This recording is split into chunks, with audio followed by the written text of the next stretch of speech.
দর্শক, আপনাদের সবাইকে আমার শুভেচ্ছা জানাচ্ছি। ওইদিকে শুভেচ্ছা জানাচ্ছি গোলাম মাসুদ মিঠু মজিকো,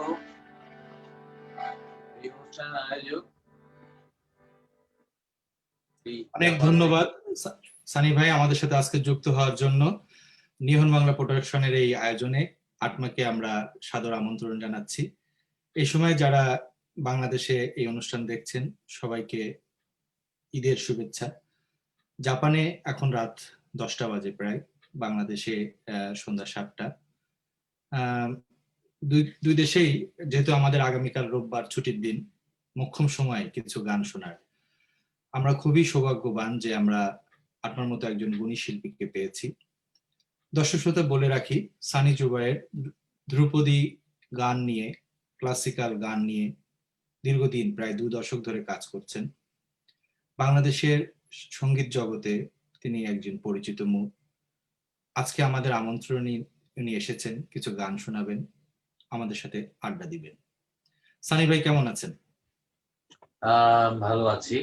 আচ্ছা, ঈদ কেমন কাটছে? দিন এখন কেমন কাটবে, যেমন সবার কাটছে সারা পৃথিবীতে সেরকম। আচ্ছা, ঘরে বন্দি। হ্যাঁ, করোনার সময় তো এখন একটু, আর আমরাও এই যে লাইভ করছি এখন, আগে যেমন আপনাকে টেলিভিশনে খুব পেতাম বা বিভিন্ন বেতারে পেতাম, এখন সেটা অনেক কমে গিয়েছে। তো এই লাইভের মাধ্যমে আমরা আপনার গানগুলো শুনতে থাকবো। আশা করি করোনা মুক্ত পৃথিবী আর দ্রুত আমরা ফিরে পাবো, স্বাভাবিক জীবনে আবার যেতে পারবো, সেই দোয়া করি। কথার শুরুতেই আপনার কাছ থেকে কিছু শুনে তারপরে আলাপে যেতে চাই।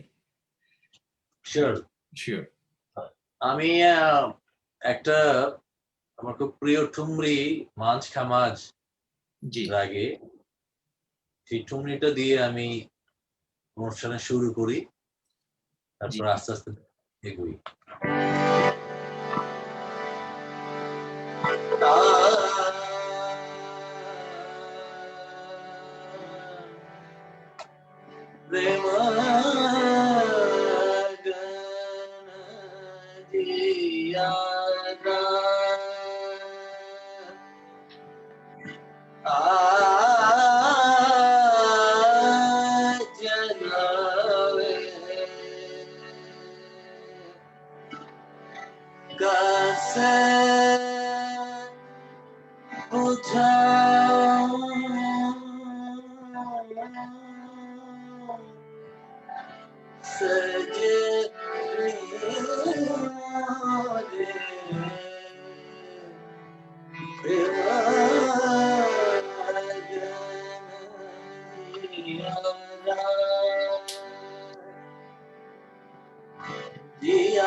कैसे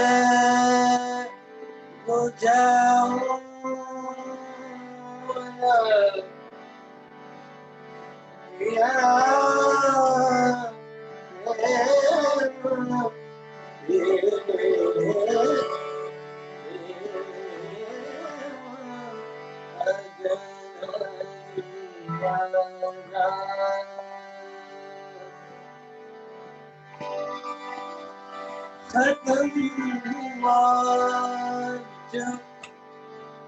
वफा अब से किया हमने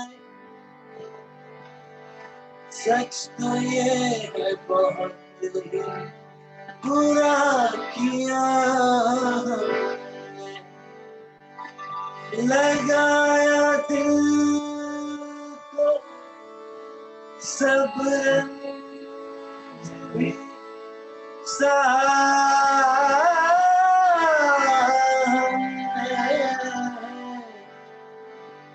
अब ना बात करो जाओ कह दिया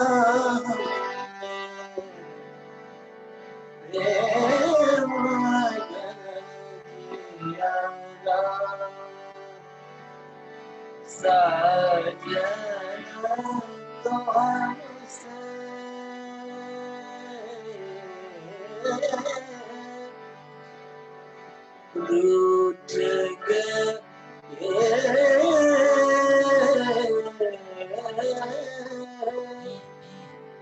नित बिरहा सतावे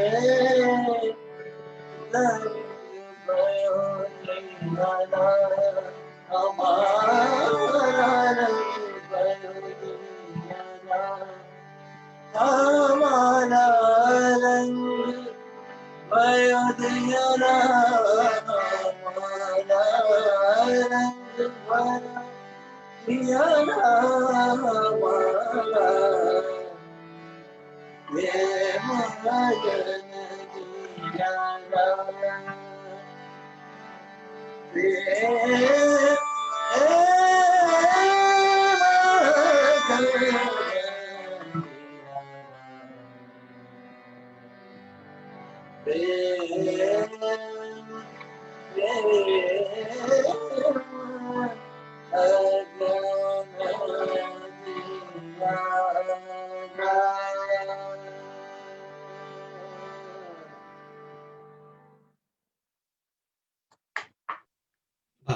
অনেক সুন্দর, ধন্যবাদ।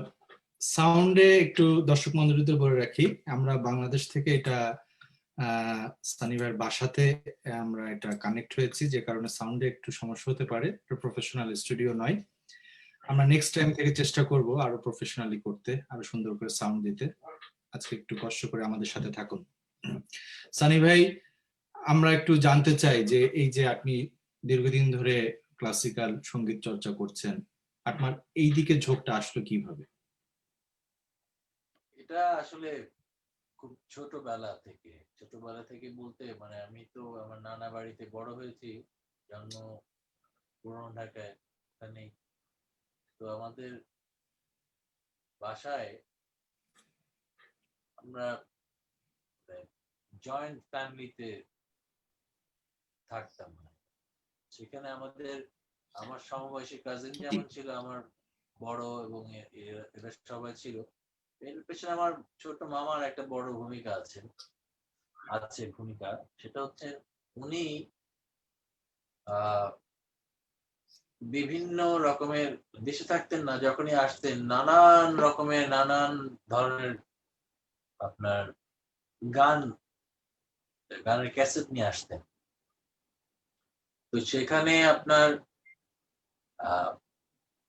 পাক ভারত উপমহাদেশের বাংলাদেশের এমন কোন শিল্পী নেই যাদের মানে উচ্চাঙ্গ হোক বা গজল হোক, বাংলা হোক, সবকিছু সেই ছোটবেলা থেকেই এই শোনার ওরিয়েন্টেশনটা যেমন হয়ে গিয়েছিল, যে কারণে ওখান থেকেই আসলে ইন্সপিরেশন।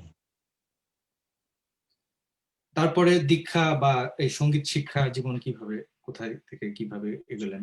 সেক্ষেত্রে আমি লেট স্টার্টার, কারণ মানে আমি যা জীবনে ওই সময়টা পর্যন্ত 17-18 বছর বয়স পর্যন্ত আমি সকার প্লেয়ার হতে চেয়েছিলাম। আচ্ছা। এবং আমি হুম, প্রফেশনালি সকার খেলেছি। আচ্ছা। তো যে কোনো কারণেই হোক ইনজিওর্ড হয়ে পড়ি। তারপর আর খেলা সম্ভব হয়নি। তো গানটা তো ছিলই বরাবর। তখন ওইটা আসলে ডেস্টিনি যে গান এর দিকেই আমাকে যেতে হবে। জি, সেইভাবে শুরু করি এসএসসির পরে। আমার ১ম গুরুর নাম শ্রী গোবিন্দ রবি দাস। জি, উনার কাছে আমি দীর্ঘদিন নজরুলের গান শিখি এবং তাল, সুর এগুলোর সঙ্গে পরিচয়। এ এর আগে ছোটবেলায় একদম মার কাছে শিখেছি। জি, তার গান আরো ২-৩ টা গান, ৪ টা গান, ৫ টা গান এরকম কিছু গান শিখেছি। জি। আ তো স্টাইলাইজেশন যে মানে ঘরানার যে তালিম সেটা আমার হয়েছে শুরু 1993 তে যখন আমি ভারতে পড়াশোনা করতে গিয়েছিলাম। আচ্ছা, তখন আমাদের আমার সাবজেক্ট ছিল জিওগ্রাফি, আ মিউজিক, ক্লাসিক্যাল মিউজিক এবং ইংলিশ লিটারেচার। তো মিউজিক ডিপার্টমেন্টে যিনি ছিলেন বিজয় কৃষ্ণজি, উনি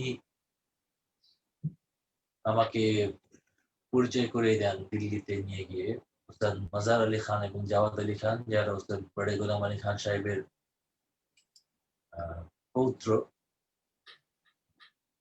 তো তাদের কাছে আমার 93 সালে কসুর পাটিয়ালা ঘরানায় এই যে তুমি এটা করলাম মাঝ কামার। জি, তো এই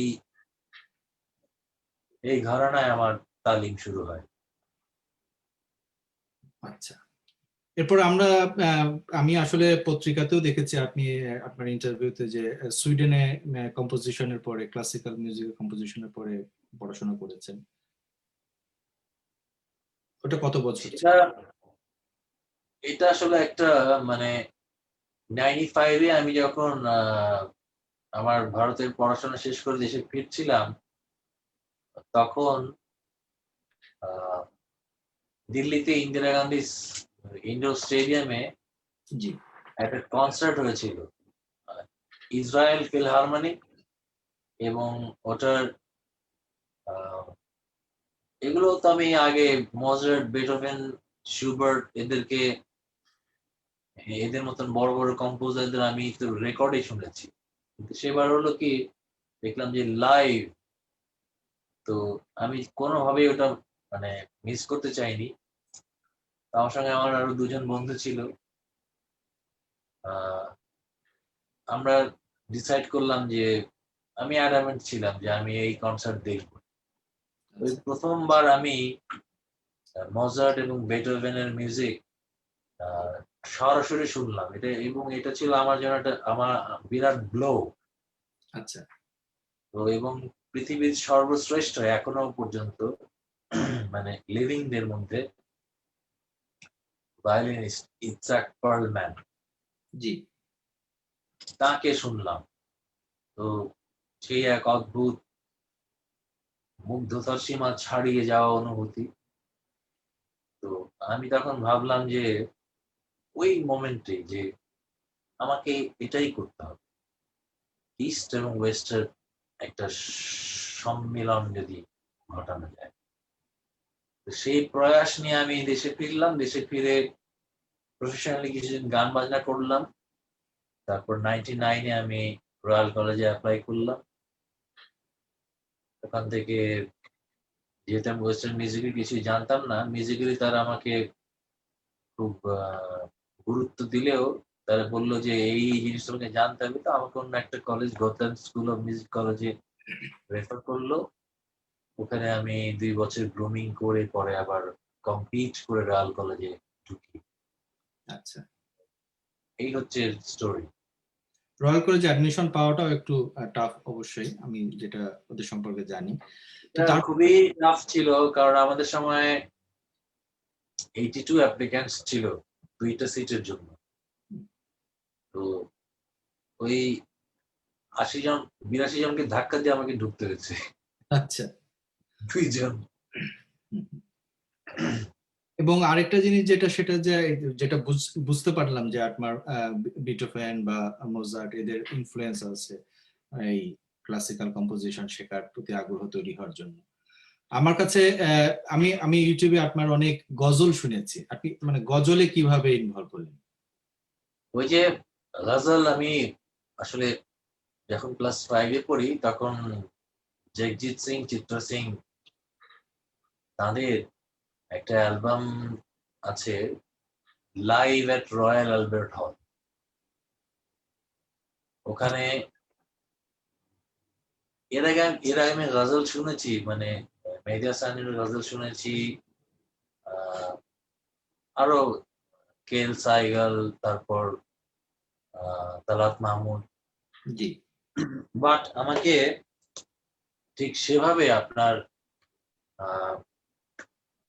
অতটা আকর্ষণ কেউ করেননি জি। ওই সময়ের কথা বলছি। তখন আমি ক্লাস 5 তখন আপনার একটা অ্যালবাম আমার বাবা নিয়ে আসলেন, সেটা রয়্যাল অ্যালবার্ট হলের জগজিৎ সিং, চিত্রা সিং। সেই অ্যালবামটা শুনে আমি এত মুগ্ধ হলাম যে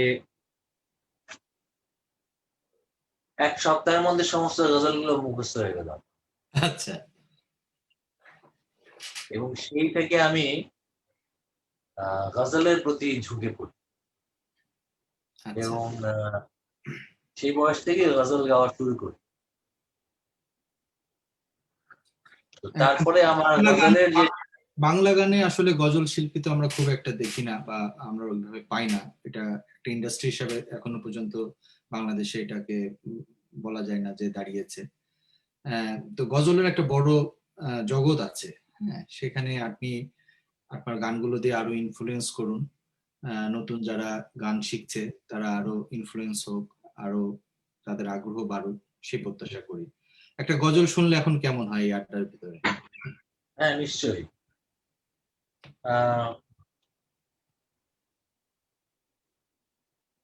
একটু চা সিপ নিয়ে নি প্লিজ। এটা একদমই আড্ডা হচ্ছে, সুতরাং ফিল ফ্রি। সেই আর যারা দেরিতে জয়েন করছেন তাদেরকে বলি যে নিহন বাংলা প্রোডাকশনের পক্ষ থেকে আমাদের এই কিছু কথা কিছু গানের আয়োজনে আমরা আজকে পেয়েছি সঙ্গীত শিল্পী সানি জুবাইরকে।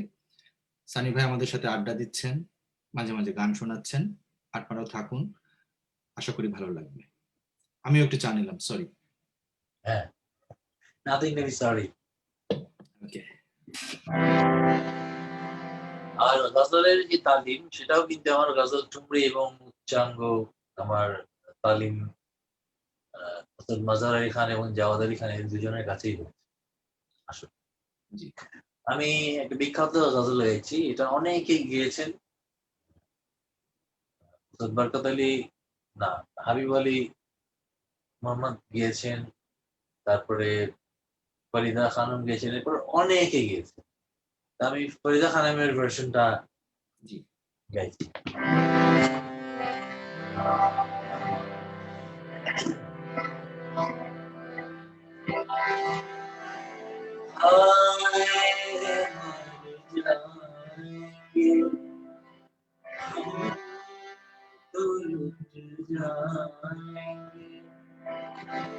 ऐसी बातें किया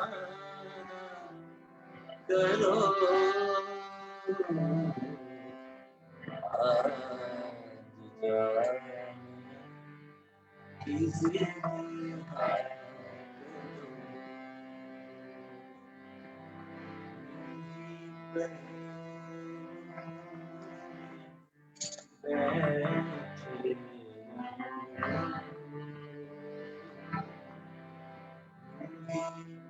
बैठे बहनों में बैठे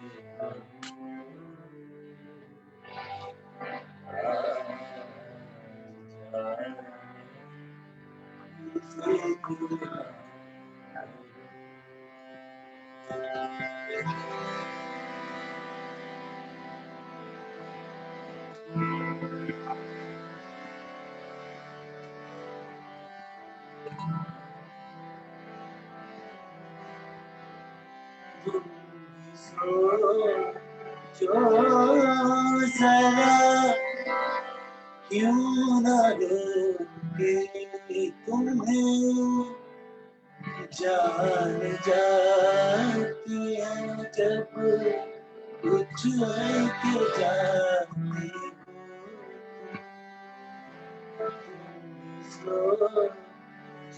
जरा क्यों न रोके तुम्हें जान जाती है जब कुछ के जाती तुम्हें अपनी कसम जान जा बात अपनी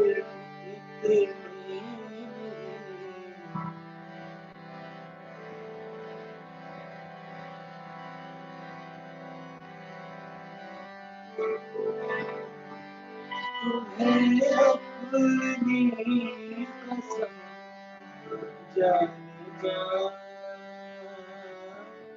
बात इतनी मान लो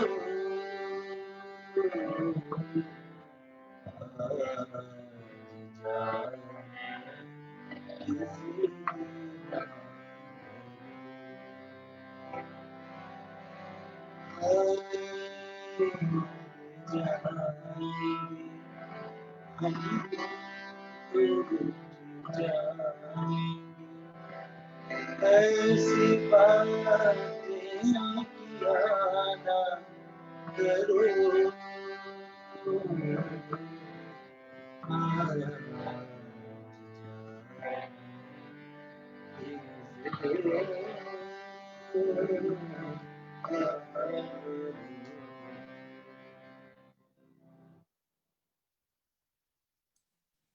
ছোট করে বাহ, গাইলাম, অনেক বড় গান। ঠিক আছে, অনেক ধন্যবাদ। আর এছাড়া তো মনে হয় ব্যান্ডউইথের একটু সমস্যাও হচ্ছে, মাঝে মাঝে একটু ডিস্টার্ব হচ্ছে, তবে এখন ভালো শোনা যাচ্ছে।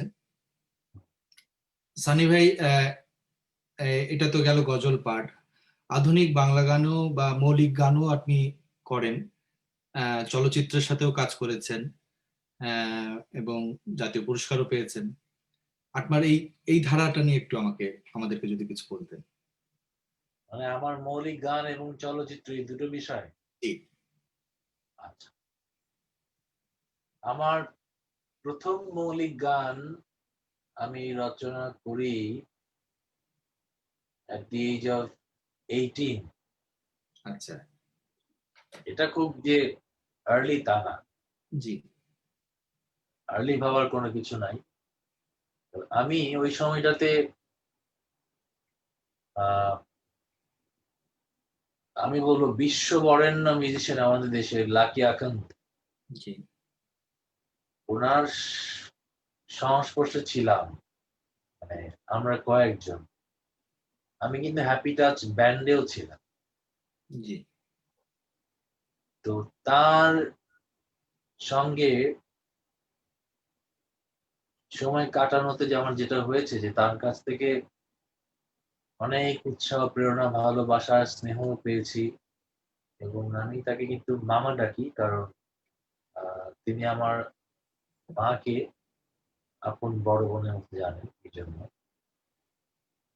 তো এই তার সুযোগে কাছ থেকে এই সুযোগে সানি ভাই, আমরা লাকি এখন স্যারকে স্মরণ করে নিচ্ছি আমাদের এই অনুষ্ঠানের পক্ষ থেকে। ওনার আত্মার শান্তি কামনা করছি। জি। নিশ্চয়। তো ওনার সঙ্গে আমার আমার মনে হয় কয়েক হাজার ঘন্টা সময় কেটেছে শুধু মিউজিক নিয়ে। জি। তো আমরা একই বাসায় থাকতাম, একতলা তিনতলা, দীর্ঘ দিন। এবং যে কারণে এই হারমোনিয়ামের বাজানোর যে কর্ড বা এগুলো এগুলো অনেক কিছুই, তার অনুভূতি, এগুলো আমি খুব গাঢ়ভাবে অনুভব করতে পেরেছি। তো সেই সূত্র ধরেই আমার প্রথম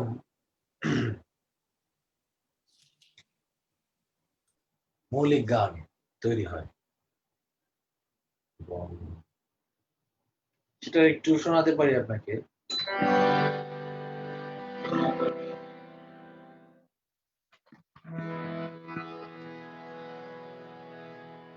এটা কিন্তু এটা রাগের পরে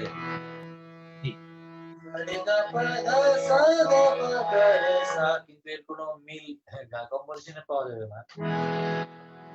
শুধু তোমার জন্য প্রতিদিন অজস্র কবিতা লিখি।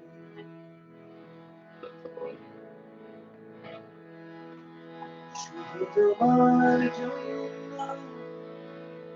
সকাল বিকেল সূর্যটাকে শুধু তোমার জন্য প্রতিদিন অজস্র কবিতা লিখি। এরকম। এখন এটা হলো যখন আমি নাইনিতালে ছিলাম। অদ্ভুত। তো এইভাবে শুরু, কিন্তু তখন আমি ভাবতাম যে একটা গান, সেটার ইন্টারলিউড প্রিলিউড কিভাবে মানুষ তৈরি করে, বা ইন্টারলিউড আমি বিস্মিত হয়ে যেতাম, মানে যখন লাকি মামাদের কাজ করতে দেখতাম একটা গান, সেই গানের প্রিলিউড হচ্ছে, ইন্টারলিউড হচ্ছে। তো ধীরে ধীরে বুঝতে শিখলাম এবং আমার প্রথম অ্যালবাম কিন্তু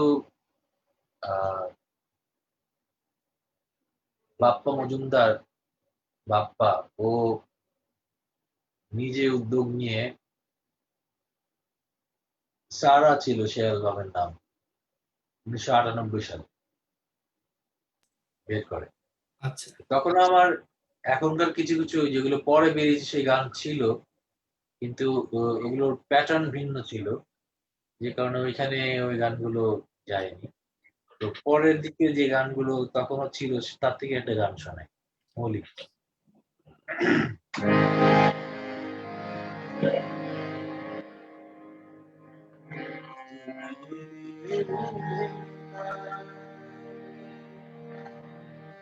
পুরনো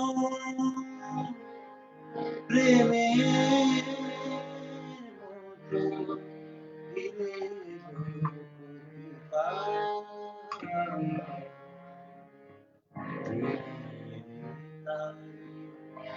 হারিয়ে যাওয়া পৃথিবীটা আবার হলো আমার।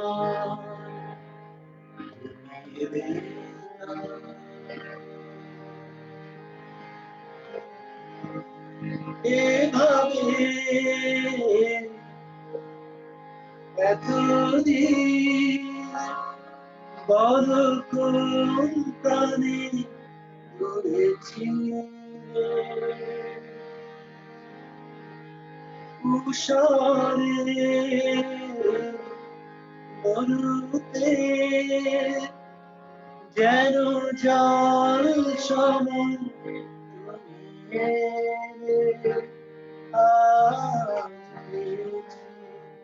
তোমায় দেব না হারাতে, যতই আসুক বাধা।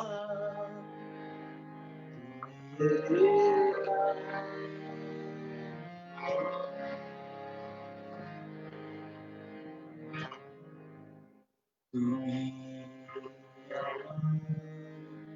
চোখে জ্যোতি যে, তুমি শত দীপালি, তুমি ভেঙেছ অন্ধকার। এভাবে বাকি যেন কেটে যায় এসে ফিরে, রঙে রঙে সাজাবো সবই তুমি আমি। জানি যাওয়ার যাবে না বিফলে তুমি হলে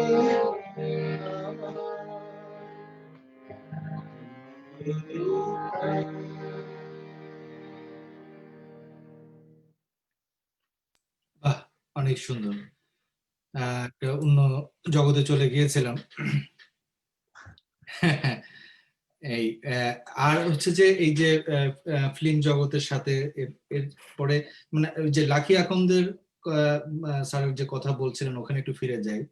তার যে আধুনিক ধারার যে মিউজিক গুলো উনি কুমার বিশ্বজিৎ সহ অনেকের জন্য করেছেন, হ্যাঁ, সেই ধারার ভিতরে মানে ক্লাসিক্যাল যন্ত্র সঙ্গীতের ব্যবহারগুলো, এটাকে আপনি মানে কিভাবে পেয়েছেন বা কিভাবে আমরা নতুনরা আরো এটা থেকে ইনভলভ করাতে পারি, যেহেতু আপনি অর্কেস্ট্রাইজেশনের ভিতরে কাজ করেন আমি জানি। হ্যাঁ, জি প্লিজ। লাকি মামার সঙ্গে যে সময়টুকু আমি কাটিয়েছি সে সময়টুকু আসলে আমার জীবনের খুব সিগনিফিকেন্ট একটা সময়। তো ওনার কিছু গান, ওনার সুর করা আমি রেকর্ড করেছিলাম যেগুলো কোনোদিন আহ আলোর মুখ দেখেনি। তো সেটা একটা দিক। আরেকটা হচ্ছে যে ব্লেন্ডিং এর ব্যাপারটা আমার তার কাছ থেকে আসেনি। জি, মানে এই গানে পাশ্চাত্য সঙ্গীতের সাথে দেশি দেশের যে মিশ্রণ, সেটা আমার আরো পরে এসেছে। সেটা আমি যখন রয়্যাল কলেজে গিয়েছি, জি, রয়্যাল কলেজে যাওয়ার পরে আমার সেখান থেকে এই আমার ভেতরে যে জিনিসটা আকাঙ্ক্ষাটা ছিল, জি, সেই আকাঙ্ক্ষাটার পরিস্ফুটন ঘটেছে ওখানে। আচ্ছা, এবং তথাপি জি, এ কথা বলা অনস্বীকার্য, এখনো আমি যখন গান করি, যেগুলো রেকর্ডিং যেগুলো করি, জি। এগুলো কেন জানি আমার মনে হয় যে আমি কোথায় যেন লাকি মামা আমার ভেতরে লুকিয়ে আছে।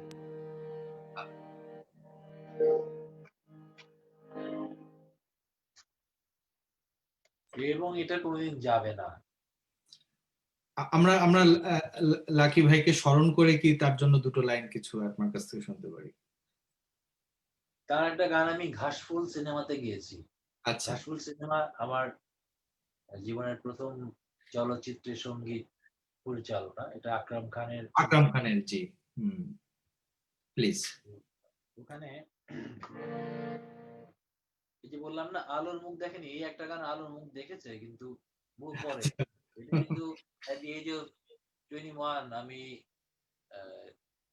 রেকর্ড করেছিলাম, কিন্তু সেটা আসেনি বাজারে। যাই হোক, যখন যেটা হবার তখনই বোধহয় সেটা হয়।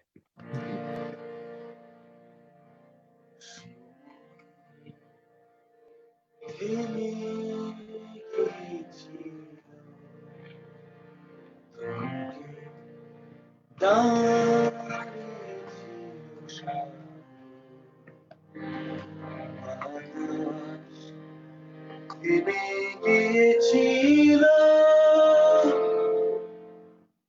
আকাশ, নেমে এসেছিল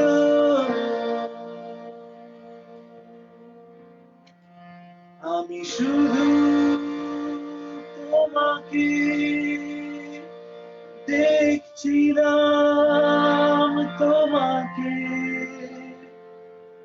আমি শুধু তোমাকে দেখছিলাম। সেখানে গল্পের শুরু,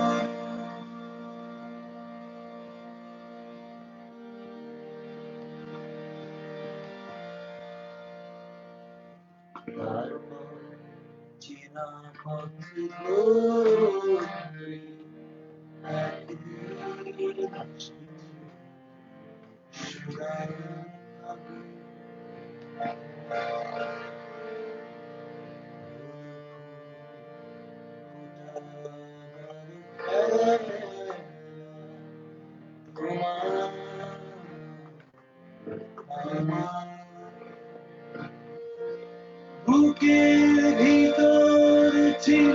গোপন আগুন, সেখানেও স্বপ্ন ছিল।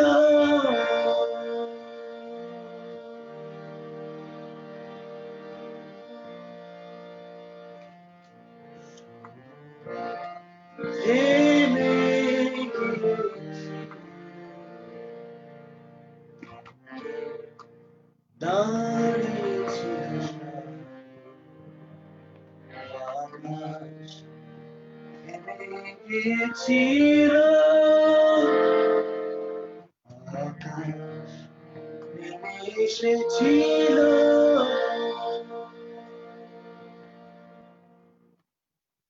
বাহ, দারুণ। অ্যাকচুয়ালি এখানে তো হাততালি দেওয়ার পরিবেশ নাই, তোমার সিস্টেম নাই, দর্শকরা উপভোগ করছে, অবশ্যই ভালো লাগছে।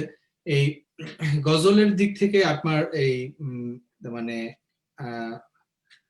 গোলাম আলী সাহেব, জগজিৎ সিং, তালাত মাহমুদ, এদের গানগুলোকে কি আপনি তার মানে আপনার গজল চর্চাতে ইনফ্লুয়েন্সার হিসেবে পেয়েছেন বা নিয়েছেন?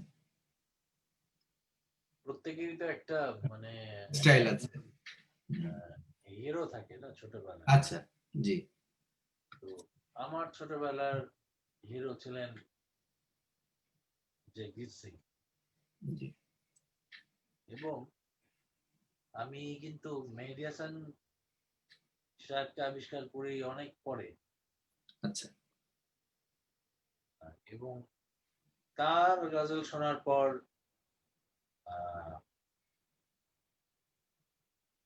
আসলে আমার কাছে মনে হচ্ছে যে উনি গজলের আলটিমেট মানে পার্সন। আর অবশ্যই গোলাম আলী, মানে তিনি তো, এরা সবাই লেজেন্ড, কিন্তু আমি আমার ব্যক্তিগত পছন্দের জায়গায় জানাচ্ছি।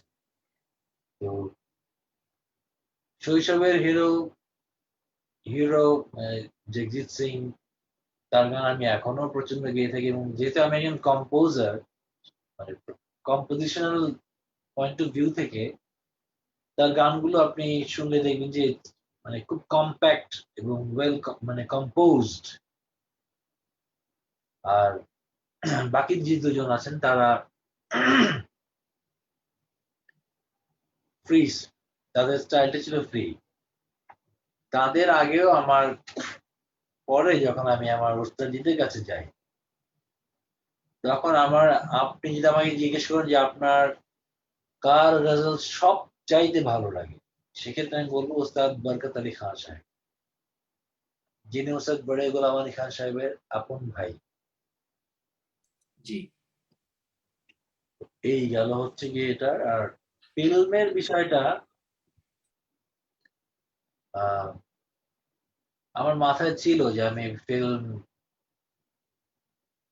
নিয়ে কাজ করব। তো যে কারণে আমি আগে ডিরেকশনে আগে আসি। যেমন আমার 2009-এ একটা অ্যালবাম বেরিয়েছিল যেখানে সমস্ত লিরিক আমার ছিল, এবং বাংলাদেশের অনেক গুণী শিল্পী, খায়রুল আলম শাকিল ভাই, তারপর সামিনা আপা, ফাহমিদা আপা, পার্থদা মানে পার্থ বড়ুয়া, কৃষ্ণ কলি, এমনকি লাকি আখান, উনি আবার কম্পোজিশন গেয়েছেন। কেউ কি বাদ গেলেন?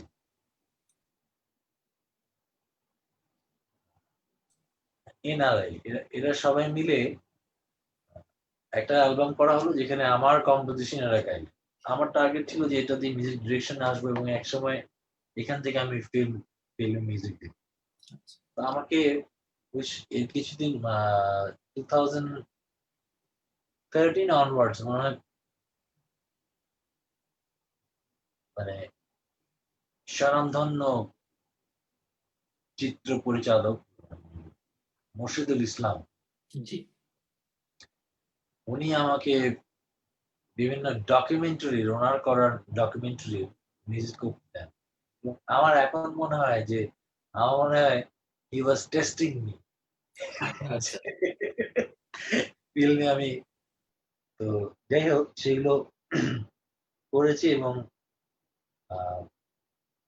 প্রথম ছবিটা আমি আকরাম ভাইয়ের ঘাসফুল এবং একদম কাছাকাছি সময় একই সঙ্গে অনিল বাগচির একদিন জি এই দুটো করি।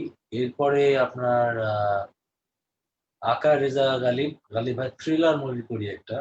আচ্ছা এটা হচ্ছে আপনার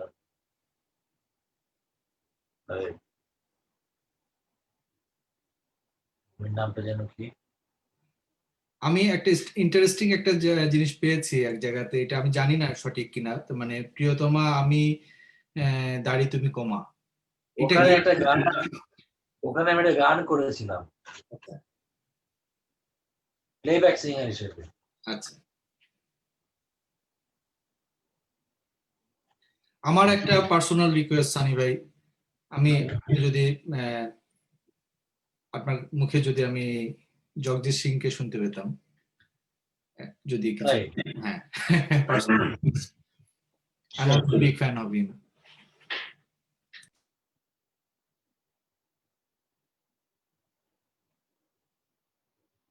আচ্ছা, এই গালিব ভাই আমাকে ক্ষমা করবেন, আমি ট্রান্সের মধ্যে ছিলাম তো, মানে এই গালিব ভাইয়ের মুভিটার নাম হচ্ছে কালের পুতুল।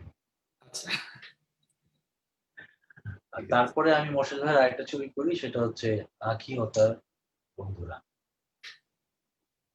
বুঝতে পেরেছি, আচ্ছা, জগদীশ সিং এর গান শুনবেন? প্লিজ।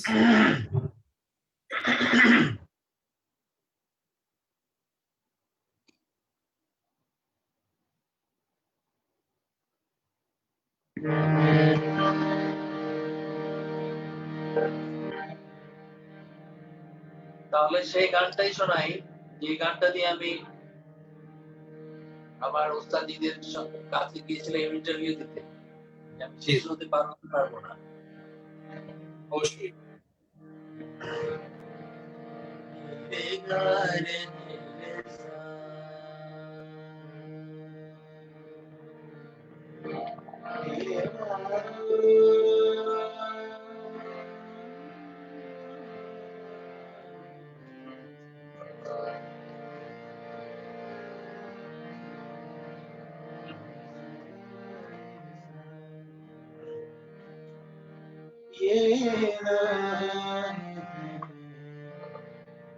गजब की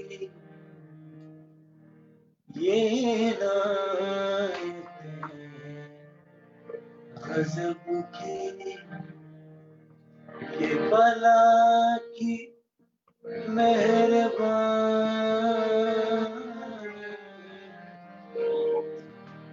মানে অসুস্থ যে হয়েছে এটার মেহেরবানি, কারণ ये बला की मेहरबानी मेरी खैरियत पूछी। মানে আমার অবস্থা জিজ্ঞেস করলো, আমার অবস্থার কথা প্রশ্ন উঠলো, किसी और की जुबानी मेरी खैरियत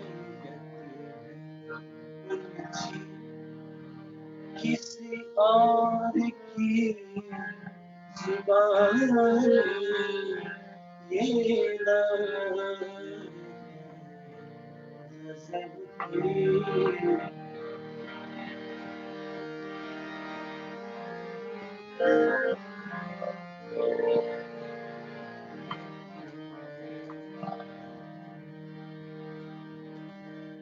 मेरी बेज़बान से गिरे चंद कतरे, मेरी बेज़बान मेरी बेज़बान आँखों से गिरे चंद कतरे। মানে আমার না বলা চোখ থেকে ঝরে পড়লো কিছু অশ্রু এখন। मेरी बेज़बान आँखों से गिरे हैं चंद कतरे वो समझ सके तो आंसू যদি সে বুঝে থাকে তাহলে आंसू वो समझ सके आंसू न समझ सके तो पानी वो समझ सके आंसू न समझ सके तो पानी पीना है सबकी। বাহ বাহ, চমৎকার।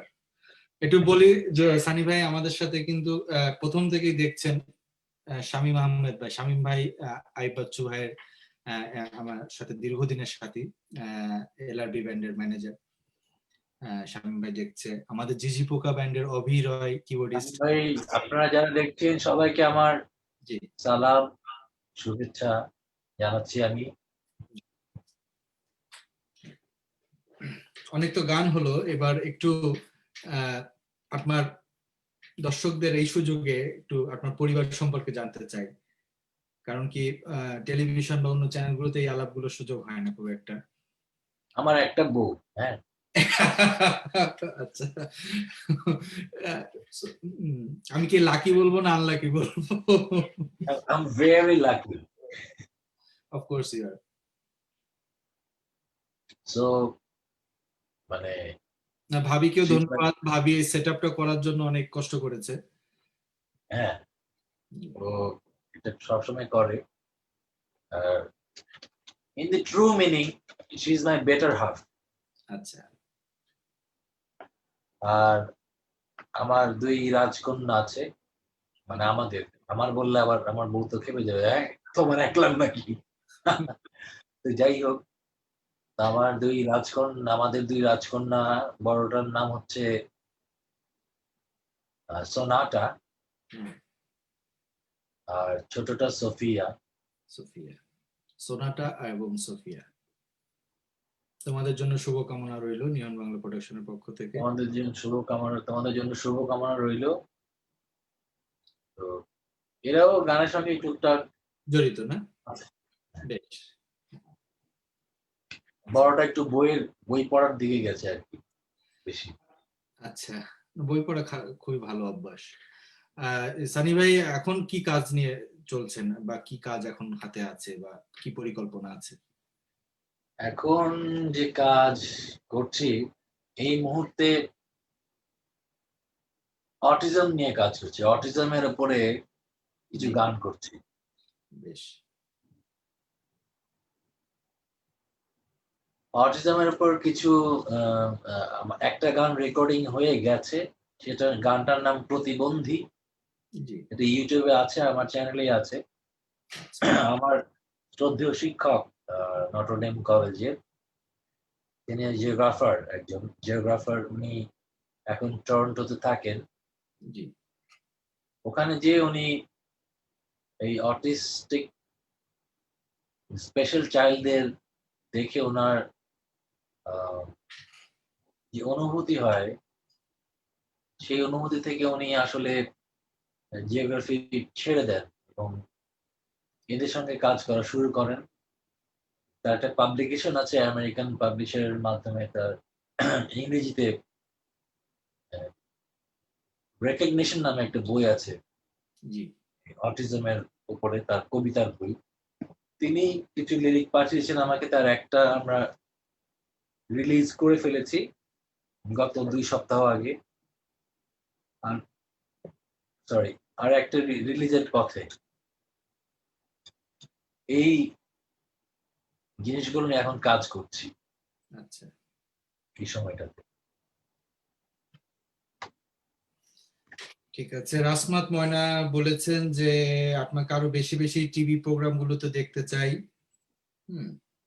এছাড়া জাপান থেকে অনেকেই দেখছেন, রনি খান দেখছেন, ইউএসএ থেকে শাহরিন আলম দেখছে, জাপান থেকে মনি আহমেদ, সৈয়দ সাবান, অনেকেই দেখছে যারা আমার পরিচিত এবং ধীরে ধীরে আমরা এইভাবে বাংলাদেশ জাপান আরো কিছু অনুষ্ঠান করার চেষ্টা করব, এবং আমি এটা বলতে চাই যে নেক্সট টাইম আমরা সানি ভাইকে আরো বেটার সাউন্ড অ্যারেঞ্জমেন্টে নিয়ে আসার চেষ্টা করব, যাতে আপনারা, আমি শিওর যে আপনারা মনোমুগ্ধ হয়ে শুনতে পারবেন। কারণ কি, উনি যখন আলাপ শুরু করে, আলাপ দেয় বা গজলের শুরুটা দেয়, তখন এমনি আমাদের, মানে আমার মনে পড়ে আইবিএ গ্রিন রোডের আইবিএ হোস্টেলে আপনি বেশ কিছু অনুষ্ঠান করতেন, এবং আমরা 97, 98 ওই সময়।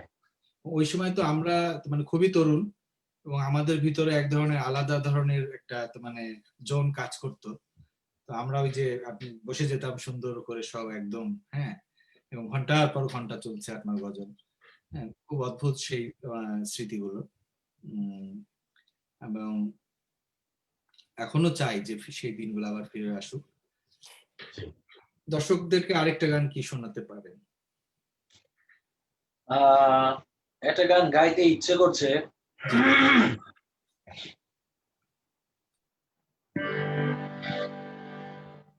ভয়েসটা যদি একটু আরেকটু আপ রাখতে পারেন ভালো হয়। হ্যাঁ, আচ্ছা,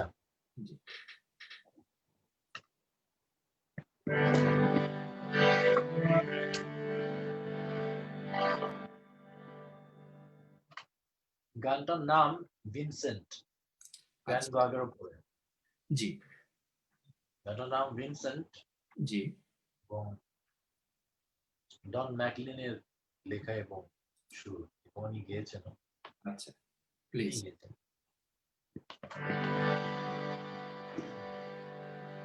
Starry, starry night, paint your path blue and gray. Look out on a summer's day, with eyes that know the darkness in my soul. Shadows on the hills,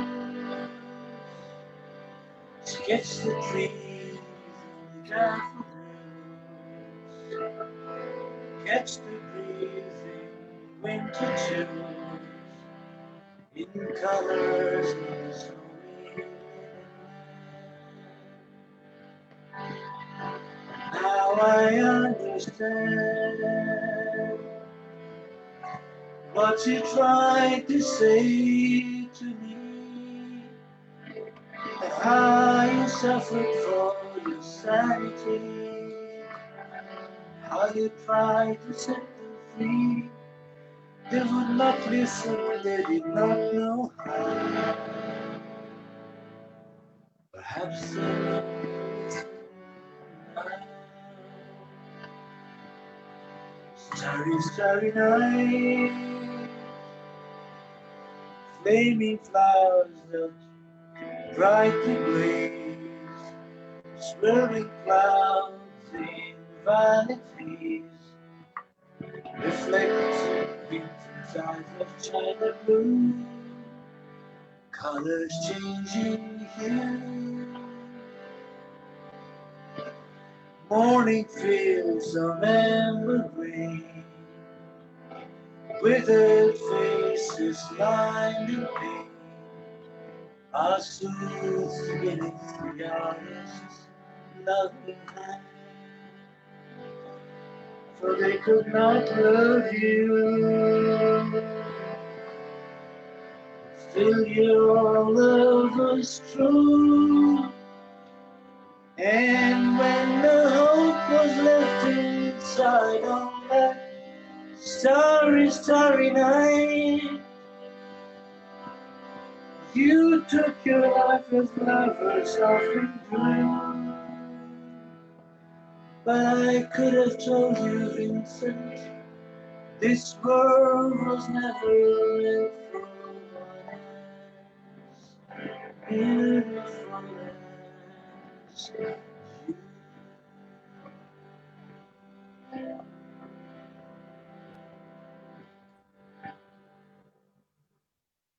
Bah, you brought me in another zone, না? Because ডন ম্যাকলিনের এই গানটা মানে খুবই college লাইফে শোনা হতো। হ্যাঁ, এবং তখন কিন্তু জানতাম না এটা ভ্যান গগকে লেখা নিয়ে লেখা। ভ্যান আচ্ছা, গগের একটা ছবি আছে স্টারি নাইট। জি। ওই ছবিটার সামনে দাঁড়িয়ে জন ম্যাকলিনের যে অনুভূতি হয়েছিল সেই অনুভূতি এই গানটা, এবং আমি মনে করি এটা 20th সেঞ্চুরির one of the best poetic songs. Unique one. এটা আমি প্রায় গাই, চান্স পেলেই গাই। আপনি আমাদেরকে আজকে যে যে লাইভে আসবেন, আপনার কি মনে ছিল যে আজকে কি গান শোনাবেন, কি প্রস্তুতি ছিল, সেখান থেকে যদি একটু শোনান। এই প্রস্তুতিটা আমি জানতাম যে আমি একটা ঠুমরি দিয়ে শুরু করব। আচ্ছা, তারপরে it will flows, it will flow on way. Okay. Thumri দিয়ে শুরু করবো এটা জানতাম। তারপর আমি যেটা, আর আপনাকে আমি একটা আসলে ধন্যবাদ আমাকে দেওয়া হয়নি, দেওয়া উচিত সবার সামনে। আপনাকে ব্যক্তিগতভাবে দিলে হবে না কাজটা, কারণ হচ্ছে যে আপনি যে পোস্টারটা তৈরি করেছেন, জি, এই পোস্টারটা তৈরি করেছেন, ইট ইজ রিয়েলি প্রশংসার যোগ্য আসলে। অনেক ধন্যবাদ। চেষ্টা করছি। কাজটা খুবই প্রফেশনাল হয়েছে, সুন্দর হয়েছে, এবং নান্দনিক দিক থেকে এটার আহ, মূল্য আছে। খুবই খুবই ভালো লাগলো, অবশ্যই। আপনি একজন জি। নান্দনিক মানুষ, এটা ধরে নেওয়াই যায়। চেষ্টা করি যেটুকু করতে পারি সেটা একটু সুন্দর করে গুছিয়ে ভালো করে করার জন্য। অ্যাকচুয়ালি আমার কাছের লোকরা আমার বলে গুড, মানে you are good for nothing আর কি। কাছের লোকের এরকমই বলে। আচ্ছা। জি, প্লিজ, যেটা শোনাতে চাচ্ছিলেন। না, যদি কোনো রিকোয়েস্ট থাকে বা কিছু, আমি না হলে আমি আমার মতো যাই। হ্যাঁ, আপনি আপনি তো জানেন আমি অনেকক্ষণ আসলে মেসেঞ্জারে ফেসবুকটা দেখছি না, এখন আবার দেখবো। আপনি প্লিজ কন্টিনিউ।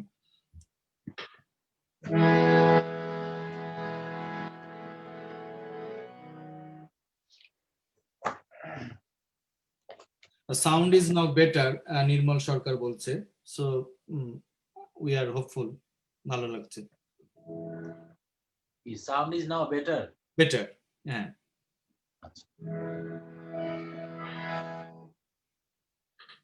এটা, এই গানটা প্রথমটুকু আমার লেখা,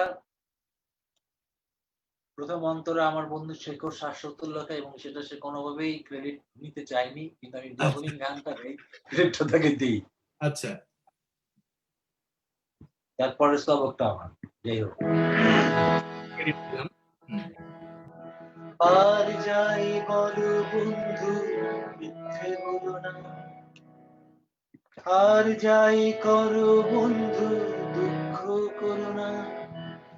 সত্যিটাকে ভালোবেসে বরং করে না। তুমি গভীর অন্ধকারে বসে আলোর গান গাও।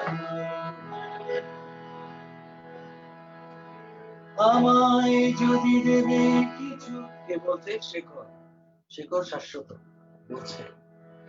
সেই যেমন চারুকলায় মাস্টার্স, মানে 90 আরো আগে, 95। আমায় যদি দেবে কিছু, অচল কিছু দাও। সচল হলে মনের ভুলে কোন বাজারে চালিয়ে দেব তোমার চিহ্নটা। শোনার মতো না? আমায় যদি দেবে কিছু, অচল কিছু দাও। সচল হলে মনের ভুলে কোন বাজারে চালিয়ে দেব তোমার চিহ্নটা। সত্যিটাকে ভালোবেসে বড় করে না। তুমি গভীর অন্ধকারে বসে আলোর গান গাও। এই 10 বছর পর আমি লিখেছি। আমার যদি নেবেই কিছু আমূল আমায় নাও, নইলে জাতের হিসেব ভুলে নিলাম হয়ে যাবে আমার অবশিষ্টতা। সত্যিটাকে ভালোবেসে বলো ভুলে নাও, তুমি গভীর অন্ধকারে বসে আলোর গান গাও। আর যাই বলো বন্ধু মিথ্যে বলো না, আর যাই করো বন্ধু দুঃখ করো না। সত্যিটাকে ভালোবেসে বলো ভুলে নাও, তুমি গভীর অন্ধকারে বসে আলোর গান গাও।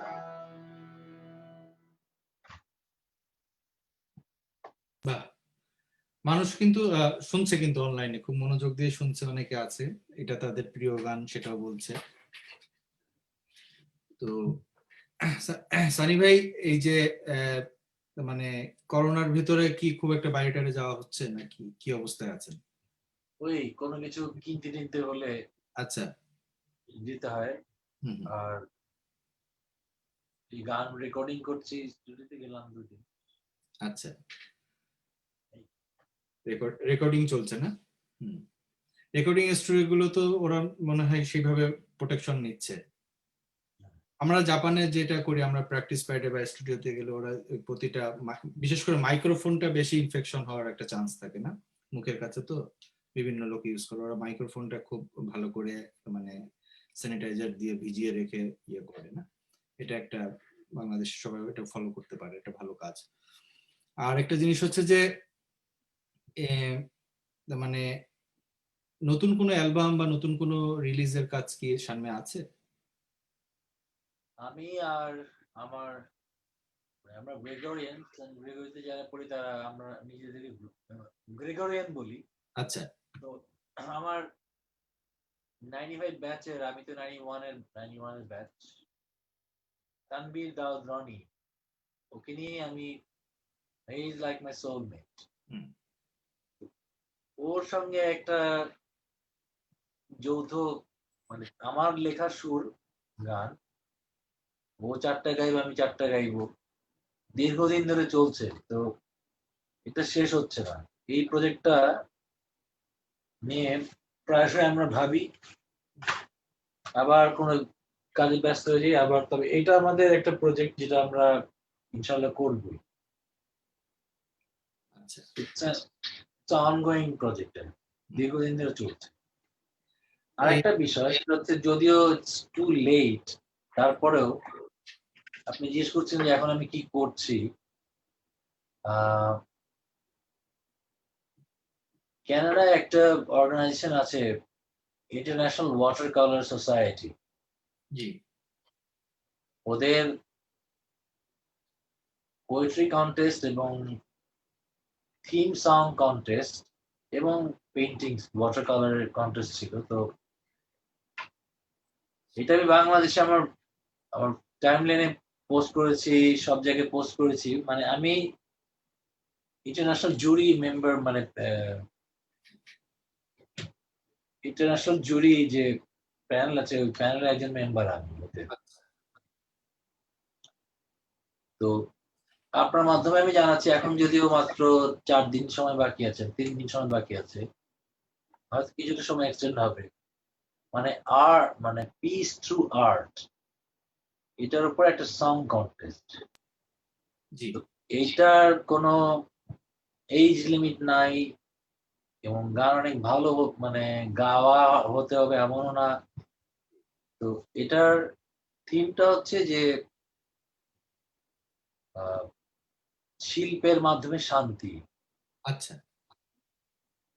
এইটা আপনার মাধ্যমে আমি আরো অন্য যারা সবাইকে শুনছি তাদেরকে রিকোয়েস্ট করতে চাই, যদি এই কম সময়ে হয়তো নতুন করে গান করা সম্ভব হবে না, যদি করা সম্ভব হয় কারোর পক্ষে, তাহলে প্লিজ আপনারা বাংলাদেশকে রিপ্রেজেন্ট করুন। যদি কোনো করা গান থাকে এই ধরনের, যে বাংলায় হতে পারে, সেটা যে বাংলায় হলে সেটা ইংরেজিতে ট্রান্সলেট করে দিতে হবে। ভিউয়াররা এটা শুনলো, যে যারা আগ্রহ বোধ করে, অল্প সময় আছে যদিও, চেষ্টা করে দেখতে পারেন পজিটিভ থাকার জন্য।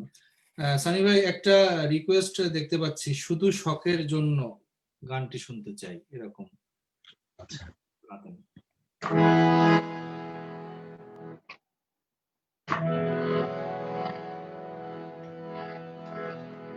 শুধু শখের জন্য প্রাণের বদলে কিনেছি হাজার মানুষ। আকাশ বুঝেছে, বাতাস বুঝেছে, বুঝেনি কেবল মানুষ।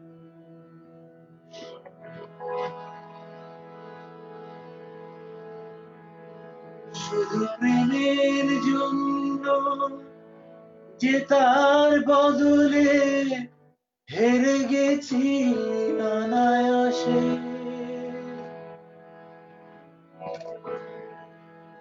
শুধু প্রেমের জন্য যে তার বদলে হেরে গেছি অনায়াসে।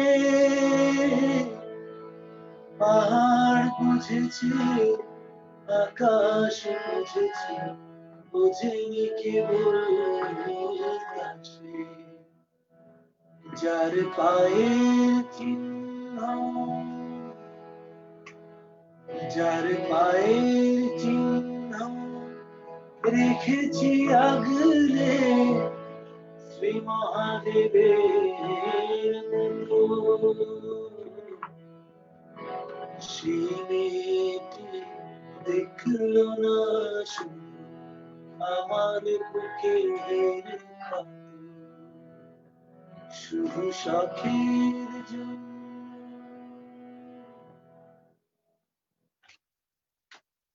বাহ, রোমান্টিক একটি গান। এটা কোন সালের দিকে করা ছিল গানটা? এইটা আসলে কত সালে হবে? অবশ্যই এরকম প্রশ্ন করাটা একটু বোকার মতো কাজ, কারণ শিল্পীর না না, এত it's okay, it's okay. pinpointly মনে রাখা। এটা এটা 96 এর গান। 96 এর গান, আচ্ছা।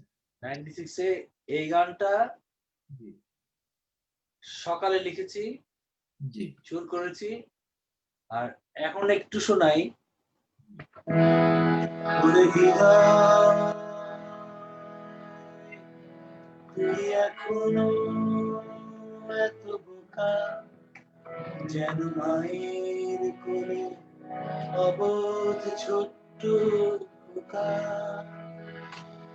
কেন খুঁজিস মিছে সোনার মতো হারিয়ে যাওয়া দিন? কেন ভাবিস বসে চেরাগ হাতে আসবে আলাদিন? কেন আঁকিস মনে বৃথাই কেবল অসম্ভবের ছবি? কেন বুঝিস না তুই যা শিখেছিস মিথ্যে ছিল সবই? ওরে হৃদয়, তুই এখনো এত বোকা।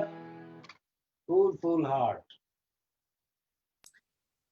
এই আমি যেটা এই অনুষ্ঠানটাতে যেটা করি সেটা হচ্ছে যে আমার কিছু প্রশ্ন থাকে, যেটা র্যাপিড ফায়ারের মতো। You have to answer very quickly, মানে you can think for long time. আচ্ছা আচ্ছা, সেটা হচ্ছে যে তার আগে বলে নেই জি জি জি যেটা বলছিলাম, ওই শুধু তোমার জন্য সকালে, শুধু শখের জন্য সকালে লেখা শুরু করা, আর এটা হচ্ছে বিকেলে লেখা শুরু করা, মানে মানে আমার একটা জমজ গান। জি। আচ্ছা, যাই হোক, র্যাপিড ফায়ার ভয় পাই আমি যদিও, বলেন। না, খুব সিম্পল কোশ্চেন, তেমন কিছু না। আমি শুরু করি, হ্যাঁ। প্রিয় খাবার? চিন্তা করার সময় নাই তো, না? Fish and chips and a pint of Guinness beer. আচ্ছা, আমি কিন্তু ইচ্ছা করে আপনাকে এই এই সেগমেন্টটা আছে এটা কিন্তু জানাইনি, তাহলে হয়তো আপনি জানতে চাইতেন কোশ্চেন, আচ্ছা আচ্ছা। সাজেশন আউট করি নাই আর কি। হ্যাঁ, তো প্রিয় খাবার পেলাম, প্রিয় রং। Any shades of blue. ওকে, প্রিয় পোশাক। প্রিয় পোশাক, ড্রেস। oh suit. প্রিয় সময়, পুরো দিনটার ভিতর কোন সময়টা বেশি প্রিয় লাগে? গোধূলি। গোধূলির সময়। আচ্ছা, প্রথম প্রেম। এটা কি মানে বয়স না? আই এম ডিপ্লোম্যাটিক, হ্যাঁ এখানে বয়স বয়স হোক, এনিথিং, প্রথম প্রেম। বয়স আমি স্পেসিফিক ভাবি দেখছে লাইভ, আমি স্পেসিফিক জিজ্ঞাসা করতে পারছি না। না, she knows everything. 14, at the age of 14. ওকে ওকে, আচ্ছা, প্রিয় তিনজন মানুষের নাম বলুন। প্রিয় তিনজন মানুষের নাম। অন্যরা মাইন্ড করবে না, আপনি বলুন।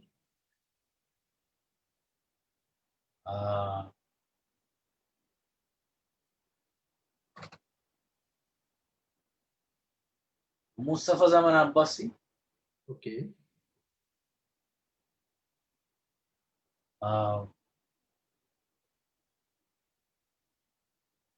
ডক্টর ফখরুল আলম, ওকে, প্রফেসর ডক্টর ফখরুল আলম, এবং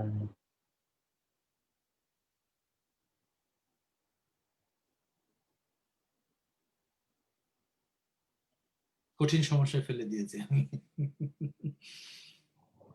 প্রফেসর কাজী কামরুজ্জামান, ফিজিশিয়ান। ওনারা তিনজনই কি এখন বেঁচে আছেন? Yes. তারা যদি দেখে থাকেন তাহলে তারা আজকে আমার মাধ্যমে জেনে গেল। এর মধ্যে ডক্টর মানে যিনি ফিজিশিয়ান মানে সার্জন, প্রফেসর কাজী কামরুজ্জামান আমার জীবনের, যদি বলেন যে আপনার জীবনের আইডল কে, জি, আমি এই মানুষের কথা বলবো।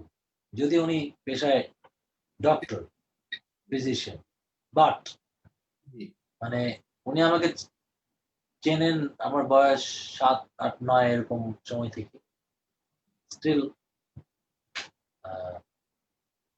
উনি আমার প্রিয় মানুষ। খুব মন খারাপ হলে কোন গানটা গুনগুন করে? খুব মন খারাপ হলে কোনটা বেশি করেন আর কি? আছে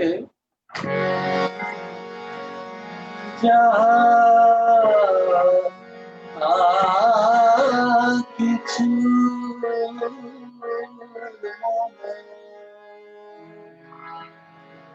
আছে প্রিয়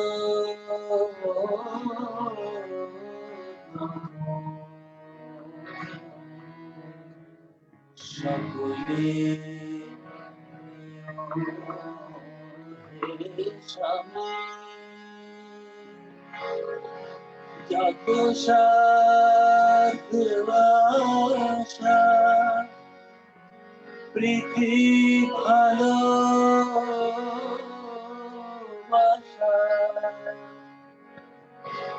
যত ভালোবাসা প্রীতি ভালোবাসা সুখী চরণে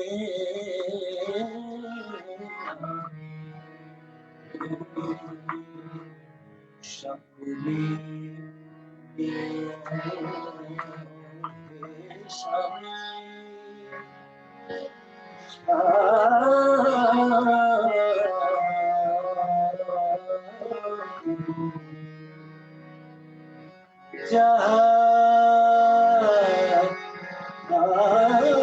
কিছু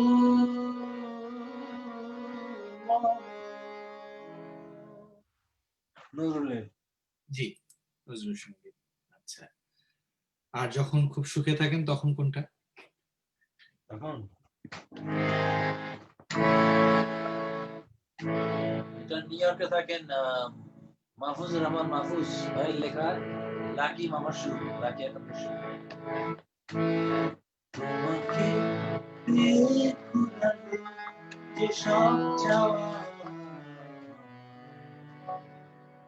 সাগরে এসে মিশে গেলে নদী, কি আর বাকি থাকে বলো তার। তোমাকে পেয়ে ফুরালো যে সব চাওয়া, সাগরে এসে মিশে গেলে নদী, কি আর বাকি থাকে বলো তার। আমার বলে কিছু আর নেই যে আমার, আমার যা কিছু ছিল সবই তো হয়েছে তোমার। তোমাকে পাবার পর বুঝেছি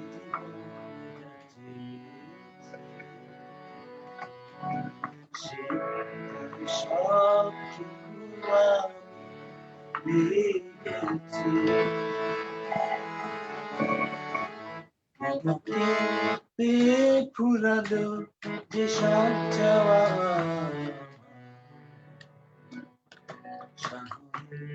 এসে মিশে গেলে নদী, কি আর বাকি থাকে বলো তার। আসলে আপনাকে একটা কথা বলি, সেটা হচ্ছে এই যে সুখ এবং দুঃখের কথা বললেন, জি যারা গান বাজনা সিরিয়াসলি করে তারা মানে সুখটা তো পারচেজেবল, তাই না? কিন্তু শান্তিটা নন পারচেজেবল। শান্তি এদের মনে আফুরান থাকে, আফুরান। কিন্তু সুখ এবং দুঃখর বিষয়টা, যেমন আমি কোনো গান করতে গেলে সেটার মধ্যে যেমন বেশিরভাগ গানই প্যাথোস হয়। আমাকে যদি কেউ কোনো হ্যাপি গান ক্রিয়েট করতে বলে, আমার জন্য তখন মুশকিল হয়ে যায়। তো হ্যাপি মুডের ভেতরে আমার ভেতরে কেমন যেন একটা আমি দুঃখবাদী না, বাট আমি বলতে চাচ্ছি যে প্যাথোস যে জিনিসটা, জি সেই জিনিসটা বরাবর থাকে। কারণ our sweetest songs are those that tell of our saddest thought. জি একদম সঠিক। Really? না সেটাই, মানে জীবনমুখী গান যদি থেকে থাকে, মরণমুখী গান তো তাহলে থাকার কথা, তাই না? সেক্ষেত্রে মরণমুখী গান কাকে বলবো আমরা? হ্যাঁ, সেটাই। না এর প্রশ্নের খাতিরে প্রশ্নটা করা আর কি। সাকিবের প্রিয় টপ থ্রি যদি সিরিয়ালি বলতে বলি, টপ থ্রি লিরিসিস্ট, গীতিকার। টপ থ্রি গীতিকার। গীতিকার।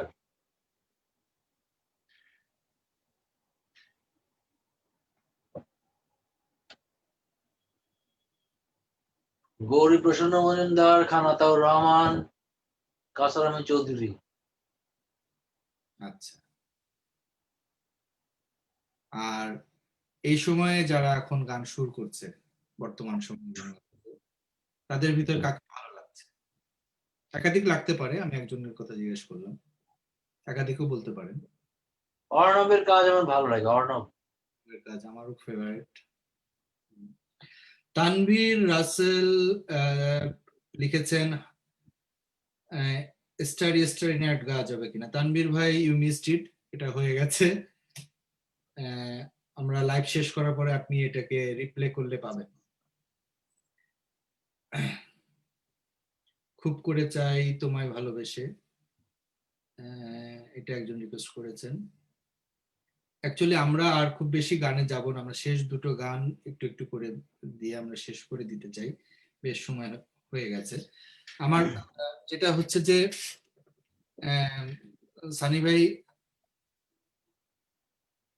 আপনার এই যে আপনি কি নিজে গান লেখেন? মানে বেশিরভাগ আমার আমার যে কটা গান আপনারা শোনেন তার 85-90% আমারই লেখা। খুব ভালো লাগলো। আচ্ছা, নিজের লেখা নিজের সুরে থাকে। এই শেষ সময়ে আপনি দর্শকদের উদ্দেশ্যে কিছু বলে আমাদেরকে একটু গান শুনিয়ে আজকে আমরা বিদায় নেব। আমি কয়টা গান, একটা গান গাইতে হবে তো আমাকে? না না, দুটো গান পেলে আমরা খুশি হব। ও, আমি দর্শকদের, শ্রোতাদের বলতে চাই যে আপনারা আমাদের সঙ্গে এতক্ষণ ছিলেন। আমরা জিকো ভাইয়ের সঙ্গে আমি বসে এখানে আসলে গান তো গাইছি, মূলত একটা আড্ডা দিলাম। আশা Exactly. করি আপনারা এটা মানে ভালোভাবেই নেবেন। আহ, এবং আপনাদের সবাইকে আমি ধন্যবাদ জানাচ্ছি সঙ্গে থাকার জন্য। আর আমার আমায় নহে গো ভালোবাসো মোর গান। অবশ্যই আমরা আপনাকে ভালোবাসি, আপনার গানকে ভালোবাসি। আপনার অনেক মোহনীয় গান যেগুলো মোহিত করে আমাদেরকে, সেই গানগুলো যুগ যুগ বেঁচে থাকুক, সেই প্রত্যাশা এবং দোয়া করি। আচ্ছা, শেষ দুটো গান, ওকে, তাহলে আমি গানে চলে যাই।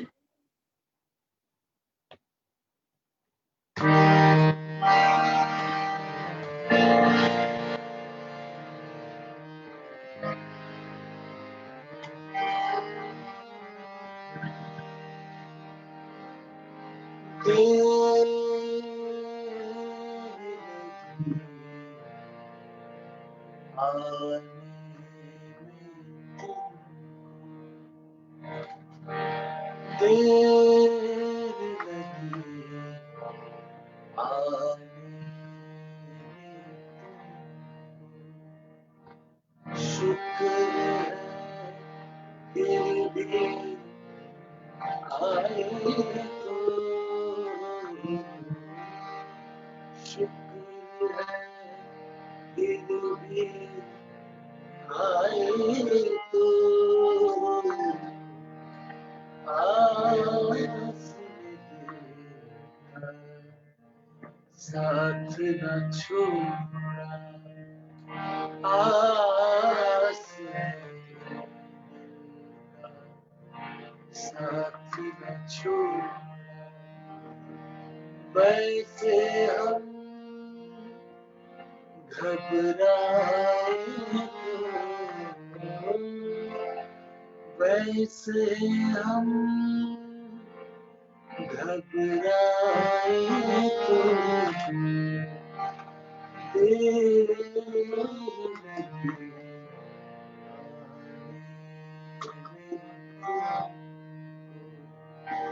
शुक्र है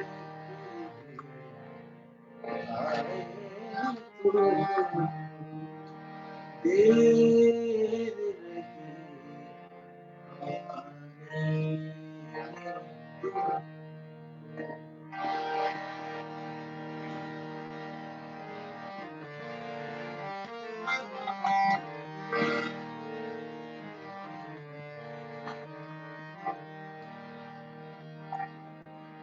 शफक धनक महताब है, तारे लगने बिजली को, शफक धनक महताब है,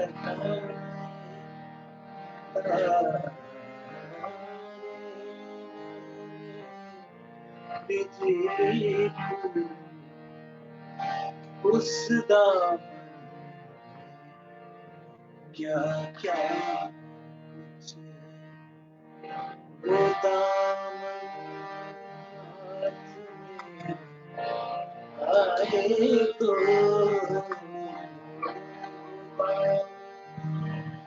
हाथ में आए तो, देर लगी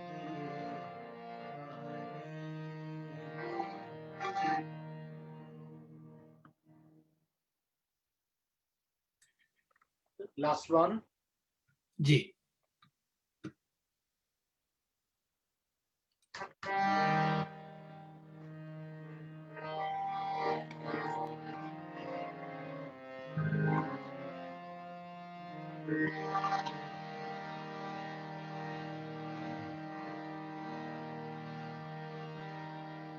আমার লেখা শুনে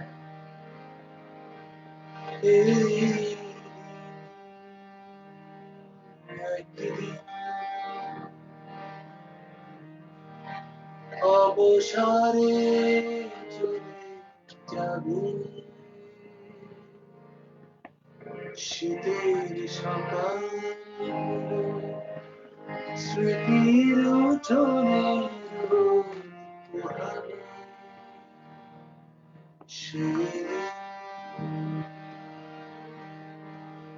ফিরে আসা দিনগুলো ভালো লাগা হয়ে যেন থাকে কামনা করি এই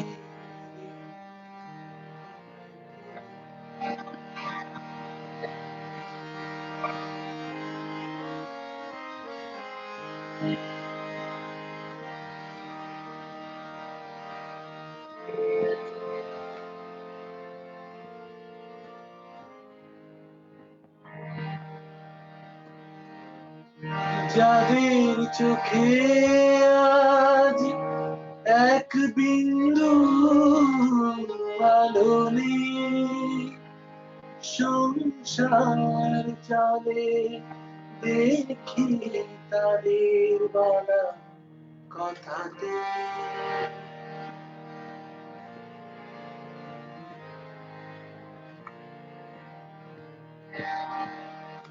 যাদের চোখে আজ এক বিন্দু আলো নেই সংসার চলে দেখি তাদের বলা কথাতে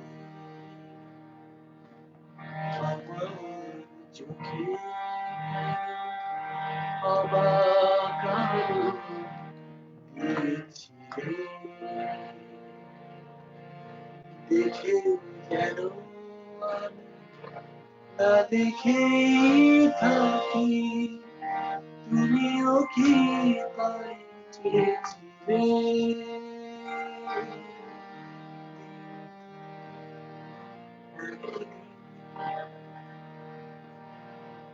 অবসরে চলে যাবে শীতের সকাল স্মৃতির উঠোনে উঠোনে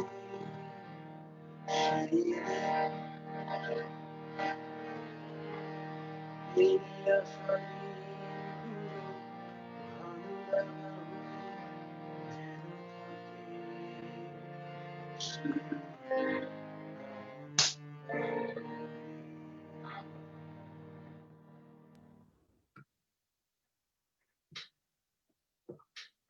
যেন অনেক অনেক ধন্যবাদ।